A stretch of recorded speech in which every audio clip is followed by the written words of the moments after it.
Добар ден, почитувани, стартува најновата Телма амбуланта. Како и вообичаено, секој петок емисијата ја реализираме во соработка со клиничката болница Жан Митрев. Дисекцијата на аортата е сериозна состојба која може да биде и фатална. Дали симптомите на дисекцијата на аортата се слични со симптомите на другите болести на кардиоваскуларниот систем, тешко ли е да се диагностицира, доколку се открие и интервенира навремено? Се зголемуваат ли шансите за преживување? Денеска на оваа тема зборуваме со доктор Звонко Атанасов, специјалист по радиодиагностика во Жан Митрев клиник. Докторе, добар ден, добре дојдовте во Телма амбуланта. Добар ден, добро најдов. Поздрав до вас и до гледачите на Телма. Ви благодарам. На самиот почеток на емисијата можете ли да ни појасните што е тоа точно дисекција на аорта и се работи ли за животозагрозувачка состојба? Пред да дадам кратка дефиниција на состојбата аортна дисекција, првен би ја опишал аортата како, да речеме, еден посебен орган во човековото тело, како најголем артериски крвен сад, преку кој срцето ја испумпува крвта према сите останати органи во нашето тело. Аортата анатомски се дели на оној почетен асцендентен или качувачки дел од срцето према вратот, таму дава гранки за васкуларизација на мозокот и вратните структури и рацете, односно горните екстремитети, и потоа се справи лак, од каде што излегуваат тие гранки што ги спомнав, потоа се спушта надолу, тој така наречен десцендентен или спуштачки дел од аортата, кој што пак е поделен на два дела, граден и стомачен дел, од кого што понатаму излегуваат гранки према стомачните органи и најдистално, најдолу се дели према двата долни екстремитети, односно према нозете, и дава крв за васкуларизација на нозете. Тоа е во однос на анатомијата на аортата. Бидејќи после ќе зборуваме за разни поделби на дисекциите, на кој дел се јавуваат фактички на аортата, што е од огромно значење за третманот, кои се оперираат, кои не се оперираат, кои се лекуваат конзервативно, а кои мора итен хируршки третман. Тоа е во однос, реков, на анатомијата на аортата. А во однос со самата дисекција што би значило? Во однос на структурата на самиот зид на аортата, таа е составена од три слоја: внатрешна мембрана или така наречена интима, средишен слој, медија, кој што е мускулен слој, значи самата аорта има мускулатура, циркулаторна, мазна мускулатура, кој што ја дава еластичноста на аортата, и третиот најнадворешен слој, така наречена адвентиција. Сега првиот слој што го спомнав, интимата или внатрешната мембрана, таа ни е нам од интерес при појава на тие состојби, така наречени аортни дисекции. Значи, аортната дисекција, кратко дефинирано, представува раскин на интимата на аортата. Така, значи некој раскинување по тоа што се случува, докторе, со крвта, таа се обидува да излезе надвор од зидовите на крвниот сад. Кога ќе се раскине, кога ќе настане расцеп на интимата, значи се појавува отвор и таа понатаму се разслојува самата аорта од средишниот слој или медија. И крвта продолжува да тече во два лумена. Едниот што си е низ, нели, во самата интима, или така наречен вистински лумен, и преку настанатиот отвор, односно дисекцијата, продолжува крвта да тече во тој така наречен лажен лумен.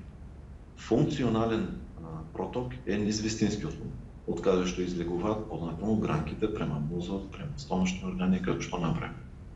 Додека лажниот лумен е афункционален, значи не ни е од корист, таму плюс протокот и оспор, може и да тромбозира со тек на време, но битно е дека крвта продолжува фактички да тече низ тие два лумена и фактички се намалува протокот на вистинскиот лумен и се намалува крвоснабдувањето на битните органи, мозокот и понатаму абдоминалните стомашни и екстремитетите. Значи, дали тоа е тоа. оваа болест јавува често, дисекцијата на аортата, и карактеристична ли е за младите лица или пак за оние кои што се повозрасни? Аортната дисекција може да се јави на некоја подлога, ние што велиме, дали на некоја анатомска малформација, веќе постоечка аневризма на аортата. Значи, може да се јави на два начина. Ако е зголемен притисокот во самата аорта или ѕидот да е ослабен. Едно со друго, нели, се комплементарно. Каква улога игра покачениот крвен притисок? Значи, тука доаѓаме во тоа вие што самите кажувате, покачениот крвен притисок може да доведе до расцеп и до дисекција. Тоа е еден фактор. Да, веројатно поради големиот притисок со кој што пулсира крвта во крвните садови. И плюс, ако постои некоја генетска основа, затоа се случува и кај млади особи, поготово кај пациенти, кај индивидуи со така наречен Марфан синдром, например, каде што имаме дилатирана асцендентна аорта, тоа е оној дел од аортата кој што излегува од срцето, веднаш после срцето, и кај тој Марфанов синдром, значи веќе аортата е дилатирана, со самото тоа ѕидот е ослабен, не е така еластичен.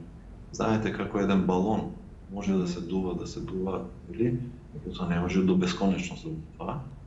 И при покачен крвен притисок, напор физички или некоја друга причина, може да дојде до тоа прскање, расцеп на интимата, односно до таа вечен состојба аортна дисекција.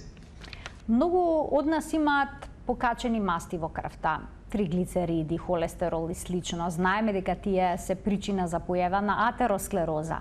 Од друга страна, атеросклерозата може ли да биде причина за аортна дисекција? Како што спомнав, значи освен нели двата механизми, едниот е притисокот, а другиот слабост на ѕидот на аортата. Атеросклерозата ја пореметува еластичноста на аортниот ѕид. Значи станува покрхка аортата. Кога имаме атеросклерозски плаки, масноти или липиди, како што рековте и ви самите, тие плаки се таложат под интимата на аортата. И со тек на време, таму се таложи и калциум во тие масни липидни плаки, и така настануваат и тие калцифицирачки атеросклерозски плаки, кои што се крхки, како што реков, и може со нивното растење на тие плаки да настане од самиот плак да прсне и тука да настане расцеп фактички повторно на интима. Значи, атеросклерозата, маснотиите, на тој индиректен начин може да доведат до дисекција. А може ли некој настане тој расцеп, значи тој дел се нарекува entry point на дисекцијата или влезно место фактички во лажниот лумен, кој што се формира понатаму и оттаму после да почне да тече крвта нефункционално, непотребно кон лажниот лумен. А дали одредени болести на срцето, докторе, можат исто така да доведат до дисекција на аортата?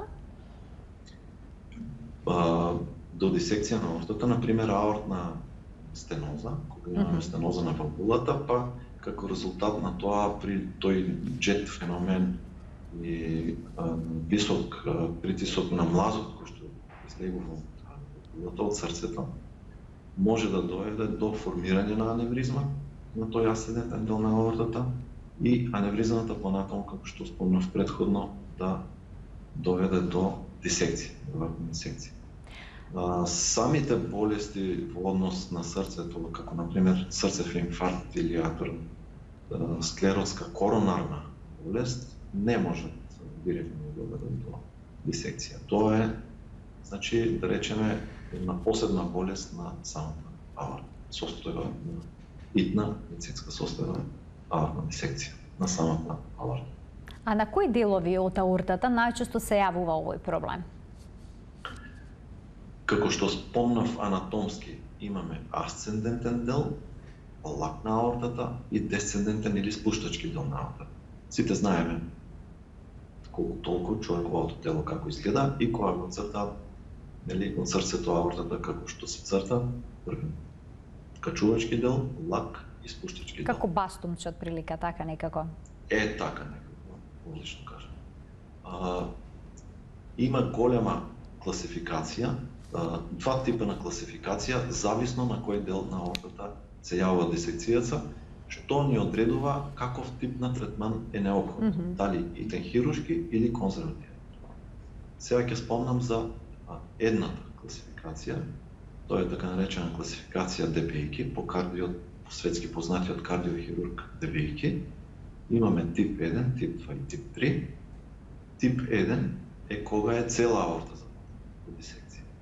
Тип 2 кога е само качувачкиот дел, асцендентниот дел на аортата, и тип 3 спуштачкиот дел на аортата. По таа класификација тип 3 се лекува конзервативно, додека тип 1 се лекува итно хируршки. Меѓутоа, од практичен клинички аспект, ние и воопшто во светот повеќе се користи Станфорд класификацијата по Универзитетот Станфорд во USA. Таа класификација ги дели дисекциите зависно каде се јавува, на кој дел од аортата, на Станфорд тип А и тип Б. Тип А на асцендентниот дел и тип Б на лакот и на десцендентниот дел на аортата. Во однос на оваа класификација, битно е да се знае дека тип А бараат неодложен хируршки наитен хируршки третман. Така, подолу во емисијата ќе појасните кога е потребен хируршки третман, што тој опфаќа, кога не, но претходно би сакала да ги потенцирате симптомите кои што се поврзани со дисекцијата на аортата. Какви се тие? Дали се специфични, карактеристични ли се? Присутна ли е секогаш болка? Може ли да отсуствува болката? Тие се најчесто придружени со јака, остра, пробудувачка болка во градите или во грб. Зависно дали се јавува дисекцијата на почетниот дел од аортата, тогаш повеќе се градни болки, или на спуштачкиот дел од аортата, тогаш може повеќе болката да биде од позади, од кај грб. Значи, зависно каде се јавува, тој раскин на интимата и тој е секогаш пропратен со болка. Јака, остра, пробудувачка болка. Следен симптом при настанување на дисекција, бидејќи веќе крвта не тече функционално, нормално према мозок, према другите органи, веќе има два лумена, функционален, афункционален, излажен лумен. Тогаш вистинскиот лумен стеснува, како по правило, обично секогаш тој правиот, функционалниот, битниот лумен е помал, потесен и фактички го намалува крвоснабдувањето на мозокот и на другите органи. Но битно е тоа, што да речеме, еве го снабдува снабдувањето на мозокот и може да дојде до несвестица, до вртоглавици и несвестица, бидејќи нема да доаѓа доволно крв да го храни мозокот. Ако настане на самиот аортен корен, во близина на коронарните артерии, кои што се први гранки на аортата, знаете како велат, први организмот, срцето, си пумпа крв за самото себе, да се храни самото себе. Значи, први гранки на аортата, како што ќе излезе од срцето, се коронарните артерии, кои што го хранат самото срце, срцевиот мускул. И ако дисекцијата ги зафати остриумите, односно отворите од каде што излегуваат тие коронарни артерии, тогаш може да имаме и болка слична на инфарктна состојба на срцето. Исто е пропратено со градна болка и со патна тензија, патна притисок, да имитира срцев инфаркт. Така. Ако понатаму фати дисекцијата пат према гранките кои што го хранат мозокот, така наречените каротидни артерии, тогаш може да биде вртоглавицата и несвестицата. Така, значи зависи кој дел ќе биде атакиран од дисекцијата. Ако дисекцијата, односно интималниот флеп, ние го викаме, интимата, како една мембрана, внатре слободно плива, сега по самата аорта, и ако се усука или уврти надолу према стомашните органи, према излезиштата на артериите, кои што ги хранат цревата или другите внатрешни стомашни органи, може да доведе до малперфузија, ние нарекуваме таа состојба, намалена крвоснабденост на тие органи. Тука не се чувствуваат одма симптоми, треба повеќе време да помине, меѓутоа се исто сериозно. Може да настане, како што може да настане срцев инфаркт, нели спомнав, ако се зафатени коронарните артерии, да имитира мозочен инфаркт, несвестици, ако се зафатени каротидните артерии, ако се зафатени цревните гранки, тогаш може да доведе и до цревен инфаркт, односно, ако потрае подолго време, ако не се реши дисекцијата, да доведе и до гангрена на црева, што исто е многу сериозна состојба. Значи, самата аортна дисекција е една комплексна состојба, зависно индивидуално од пациент до пациент, каде ќе настане, до каде ќе се протега и како всушност ќе изгледа тоа усукување, увртување, раскин на интимата внатре и до кај се ќе заврши. Дали ќе продолжи и према артериите на нозете, кога, например, некогаш имаме и тука симптом, и исхемични болки према некоја нога. Па ногата да стане ладна и да трети, да речеме, ако потрае долго и до гангрена на ногата. Тешко ли се диагностицира оваа болест? Може ли со ехо преглед да се види аортата и да се видат овие дисекции? Може ли на таков начин да се потврди болеста? Веќе со новите апаратури, модалитети на преглед, новите технологии на диагностика, е, така да речеме, релативно едноставно да се диагностицира. Ако се мисли, ако се добие симптом јака пробудувачка болка, нели најнормално први се исклучува со ЕКГ инфаркт срце, не се работи за инфаркт на срце, и ако е се уште нејасна состојбата, на ехо преглед, ако имаме расцеп или дисекција на асцендент аорта, Станфорд тип А, таа преку трансторакално ехо може еден добро едуциран ехокардиографист да ја утврди таа состојба и лесно да диагностицира. Меѓутоа, ако не се гледа на тој трансторакален ехопреглед, тогаш следна инстанција е трансезофагиално ехо, што го викаме ние, или со волтање на сонда и или вршење на трансезофагиална ехокардиографија. Таа е попрецизна во однос на диагностицирање на аортна дисекција. За методите, докторе, за диагност... имате уште нешто да додадете? Сакам да додадам, без разлика дали ќе се диференцира, нели ќе се диагностицира аортната дисекција со ехопреглед. Следна инстанца неопходна е КТ ангиографија. Што е тоа? Компјутерско-томографска ангиографија со обризување на контраст преку периферна вена, најчесто на раката, за да се види местото на раскинот на интимата, каде се случил ентрипоинтот и до каде се простира дисекција, до каде завршува. Дали е само на асцендентниот дел, дали продолжува надолу према цела аорта, или пак е само на спуштачкиот дел на аорта. Ако е само на спуштачкиот дел на аортата, тој дел за ехо преглед е тежок. И тешко може да се утврди со трансторакално ехокардиографија. Така, значи ова е многу посигурна и попрецизна метода.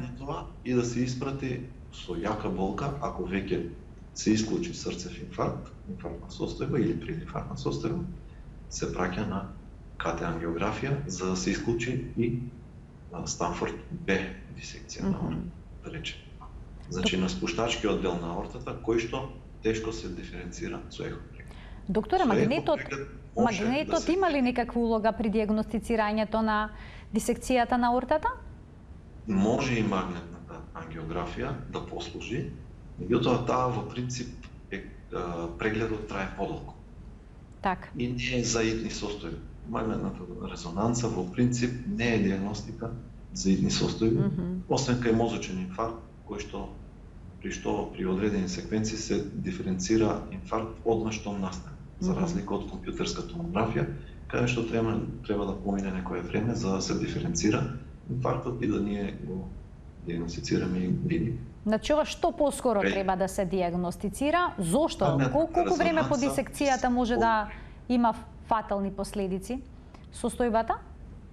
Порано, така јас сум еден од поискусните луѓе во мојава бранша доктори, уште кога учевме, имаше едно правило дека 50% од настанатите дисекции не стигнуваат до болница. Не се диагностицира.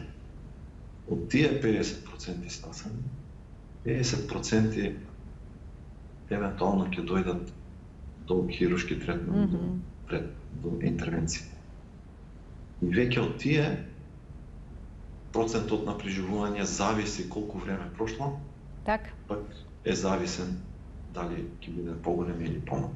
Значи се работи за една многу сериозна состојба, која што треба брзо, прецизно, навремено да се диагностицира и правилно да се упати во институција каде што таа може да се третира. Так, за третманот... Ако е потребен хируршки итен третман, кај Станфорд тип дисекција.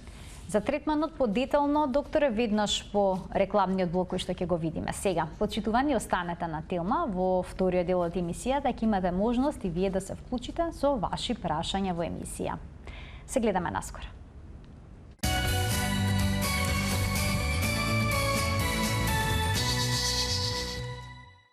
За аортната дисекција, симптомите кои што ја карактеризираат оваа болест, начинот на диагностика и третман, денеска зборуваме со доктор Звонко Атанасов, специјалист по радиодиагностика во Жан Митрев клиник. Веднаш да ги посочам и телефонските броеви на кои што почитувани вие ќе можете да се вклучите во програма со ваши прашања, тоа е 3076 677.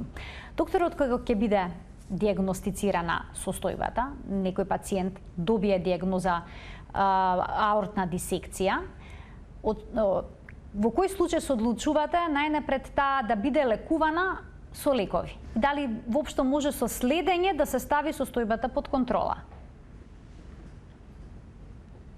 Кога ќе се диагностицира Станфорд тип Б дисекција, тогаш може да се третира конзервативно, меѓутоа болнички секако. Тогаш мора да се контролира крвниот притисок, да се одржува низок, за да не настанат дополнителни компликации во однос на стомашните органи, како што спомнав, надолу кога се спушта аортата и ги васкуларизира тие органи. Меѓутоа и кај тие Станфорд тип Б дисекции, без разлика што не се прави итен хируршки третман, треба да се размислува за изведување на така наречени ТЕВАР процедури. Што значи тоа? Тоа е акроним од Thoracic Endovascular Aortic Repair на англиски. Значи торакално ендоваскуларно аортно ремоделирање, така наречено. Што значи тоа? Тоа значи кога го имаме entry point-от на тој дел од аортата, раскинот на интимата, значи на тој спуштачки дел на аортата. Се вметнува протеза ретроградно преку препони, тоа е минимално инвазивен третман, и со помош на жици и катетри се вградуваат аортни протези во ендоваскуларен пат, за да се фактички низ правиот лумен, преку тој прав лумен, да се отвори истиот, да направиме ние ремоделирање на аортата и враќање во нејзина првобитна состојба.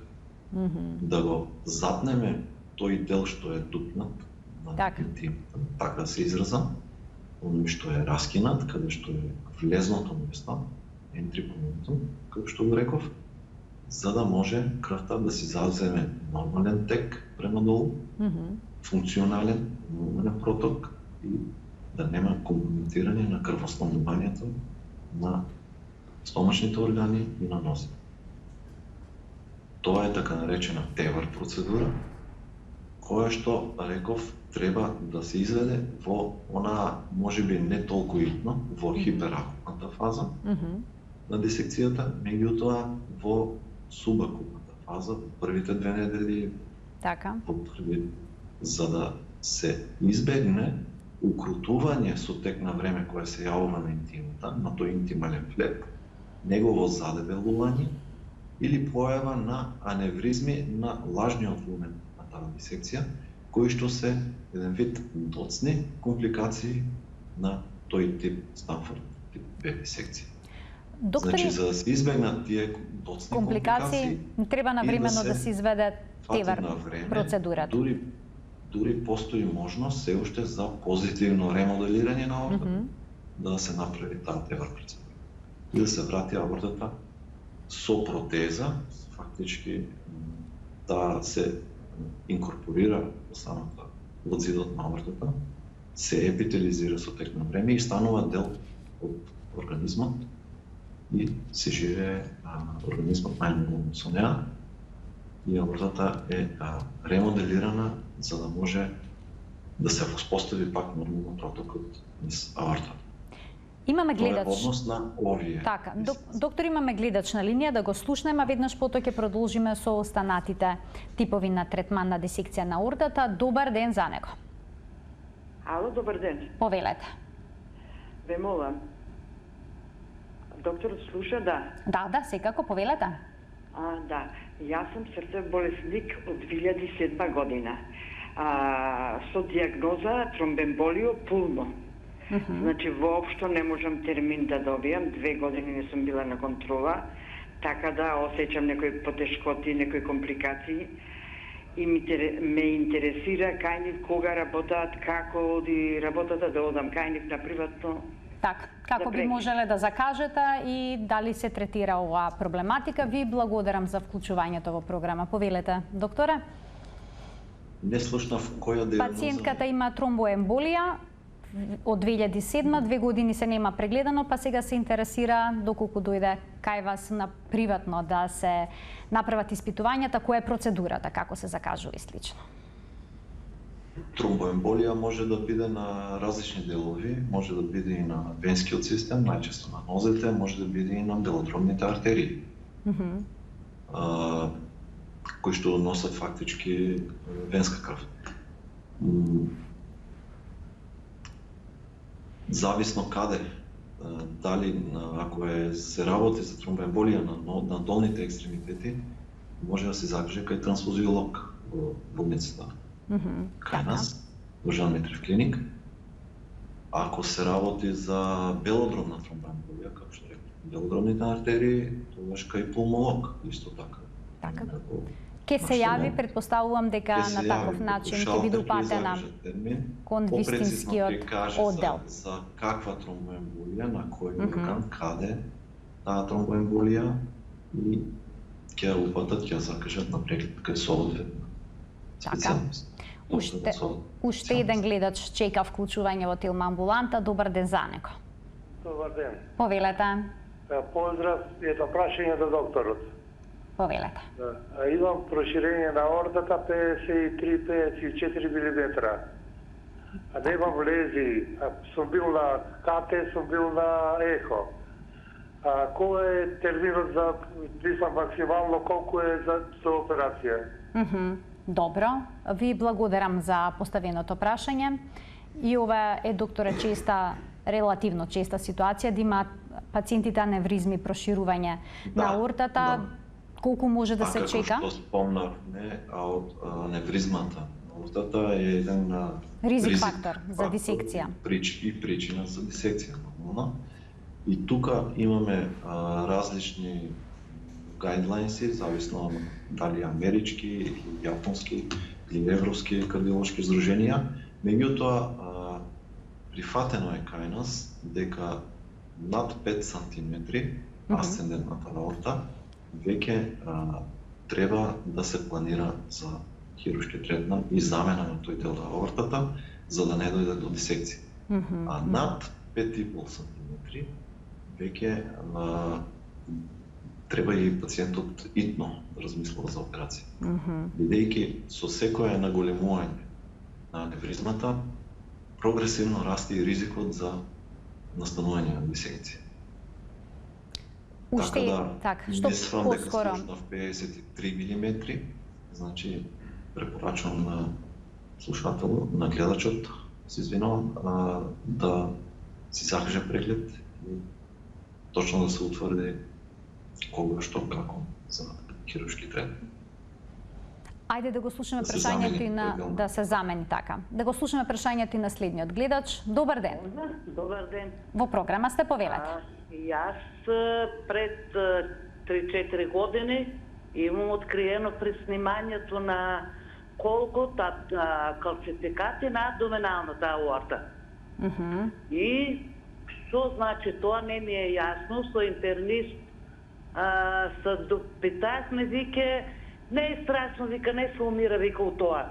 И толку. Така, значи сега ваш ве интересира што се тоа калцификати на аорта на абдоминална аорта. Така, и дали е тоа опасно? Ви благодарам за вклучувањето во Телма амбуланта. Повелете, докторе. Веќе ги спомнав, нели, тие калцификати кои што се таложат на основа на липидските наслаги, плаки, атероматозни плаки. Значи атеросклероза како болест, која што започнува уште во најрана детска возраст и само напредува во тек на нашиот живот, кај некого побрзо, кај некого поволно, зависно од навиките на живот, на физичката активност, консумирање на масна храна, пушење, сите тие ризик фактори и начин на живот доведуваат до побавно или побрзо прогресирање на атеросклерозата како болест. Таа атеросклероза се состои во таложење на тие плаки, атеросклеротски, липидни наслаги под интимата на крвниот сад, на артериските крвни садови, како што има на артериите, периферни, порацени, земени, из цел организам, каде што допринесува за покачен крвен притисок, така атеросклерозата, како болест, како процес, да речем, се развива и на самата аорта. Значи, таа е генерализирана состојба болест на сите артерии во организмот, вклучително и аорта. И тие калцификати се јавуваат со тек на време, кога се таложат на тие липидни масни наслаги во атеросклеротските плаки. Тие ги има насекаде низ артериите, каде што е развиена атеросклероза како болест. Со тек на време. Така. Кај некого порано, кај некого подоцна, кај некого помалку, кај некого поизразено, зависно дали пуши или не пуши. Од животниот стил. Животните навики истина, точно. Ајде да проговориме за останатите третмани кои што се применуваат кај дисекција на аортата покрај тавар, ако не се лажам, процедурата тевар. Што друго може да се примени? Некогаш дали менувате цел дел од аортата? Може ли тоа да се направи? Тевар процедурата ја спомнав, бидејќи таа за прв пат во Македонија се изведе не така одамна, значи во нашата болница, во 2015 година. За прв пат во Македонија. А инаку како операции, како хируршки третман на асцендентната аорта, се изведуваат уште од самото доаѓање на академик доктор Жан Митрев во Македонија, значи уште од 2000 година. Со итната операција најчесто се заменува асцендентниот дел од аорта. И тука се става вештачка протеза аортна, зависно дали се зафатени или не коронарните артерии, оди со или без реимплантирање на тие коронарни артерии во протеза. И понатаму, фактички протезата доаѓа до лакот на аортата, каде што се заменува и дел од лакот, И сега како најнов тип на третман е со така наречени елефант протези, каде што еден мембранозен дел протетски се спушта од лакот према десцендентална аорта. Па понатаму, ние ако е аортната дисекција низ цела аорта, го продолжуваме решавањето фактички на заболената аорта со дисекција, во втора со тевар процедура, ретроградно да се вметне тевар протеза во таа елефант протеза, која што претходно е ставена при итен хируршки третман на Станфорд тип А дисекција на асцендентна делна аорта. Докторе, доколку е пациентот... Цела аорта да се замени е можно. Академик доктор Митрев има направена таква интервенција, меѓутоа е многу тешка операција, многу долга, 16-18 часа, со замена и реимплантирање на сите гранки на аортата. Можете да замислите колку е тој зафат комплициран, меѓутоа носи и своји ризици во однос на постоперативниот исход. Така. Тоа представува сепак и една голема агресија врз организмот. Сето тоа да се... Комплексна болест, уште по-комплексни интервенции. Ви благодарам што ни дадовте појаснувања за аортната дисекција во денешната Телма амбуланта. Се надевам дека ќе се видиме повторно. Ви благодарам и вам за поканата. Поздрав до вас и до гледачите на Телма телевизија. Почитувани денешен гостин ни беше доктор Звонко Атанасов, интервентен радиодиагностичар во Жан Митрев клиник. Ви благодарам за вниманието со кое што не следевте и денеска. Гледајте на секој работен ден на телевизија Телма. До гледање.